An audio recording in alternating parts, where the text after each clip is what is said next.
बात दिवाली की रात की है। बिहार के पटना शहर में एक छोटा सा गांव है जिसका नाम है नौबतपुर। इस गांव में एक परिवार रहता था जिसमें एक पिता, एक माँ और 2 बच्चे थे। बच्चों का नाम था सुमित और सोनू। सुमित और सोनू दोनों ही बहुत अच्छे बच्चे थे। वे दिवाली का त्योहार बहुत उत्साह से मनाते थे।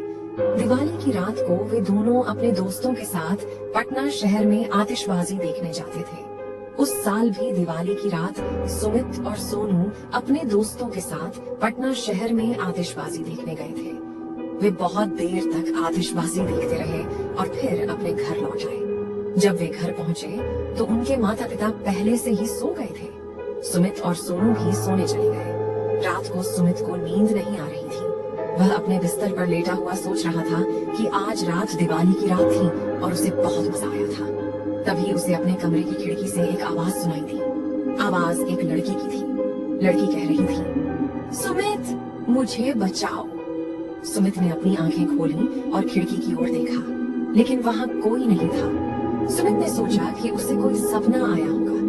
वह फिर से सोने की कोशिश करने लगा, लेकिन कुछ देर बाद उसे फिर से वही आवाज सुनाई दी। इस बार आवाज और भी पास से आ रही थी। सुमित उठ बैठा और खिड़की की ओर गया। उसने खिड़की खोल दी और बाहर देखा। बाहर एक सुंदर लड़की खड़ी थी। लड़की रो रही थी। सुमित ने लड़की से पूछा, तुम कौन हो और तुम यहाँ क्यों रो रही हो? लड़की ने कहा, मैं इस गांव की हूँ। मेरा नाम रीना है। मैं एक भूत हूँ। सुमित को बहुत आश्चर्य हुआ। उसने कभी भूत नहीं देखा था। रीना ने कहा, मैं आज रात इस गांव में एक बुरे आत्मा से छुप रही थी। वह आत्मा मुझे मारना चाहती है। सुमित ने कहा, मैं तुम्हें मदद करूंगा। सुमित ने रीना को अपने घर में ले आया। उसने रीना को एक कमरे में छुपा दिया। सुमित ने सोचा कि वह उस बुरे आत्मा को ढूंढकर उसे मार देगा।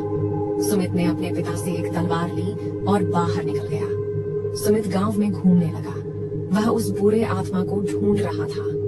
कुछ देर बाद सुमित को एक अंधेरी जगह में एक बुरी आत्मा दिखाई दी।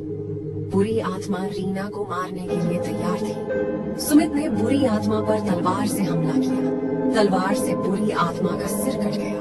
बुरी आत्मा मर गई। रीना बहुत खुश हुई। उसने सुमित को धन्यवाद दिया। रीना ने कहा, तुमने मेरी जान बचाई है। मैं तुम्हारा बहुत आभारी हूँ। सुमित ने कहा, कोई बात नहीं, मैं हमेशा तुम्हारी मदद करने के लिए तैयार हूँ। रीना ने सुमित को बताया कि वह एक अच्छा इंसान है।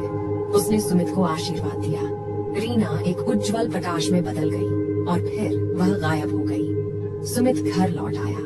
वह बहुत खुश था कि उसने रीना की जान बचाई थी। सुमित को पता चला कि दिवाली का त्योहार केवल खुशियां ही नहीं, बल्कि यह बुराई पर अच्छाई की जीत का भी प्रतीक है।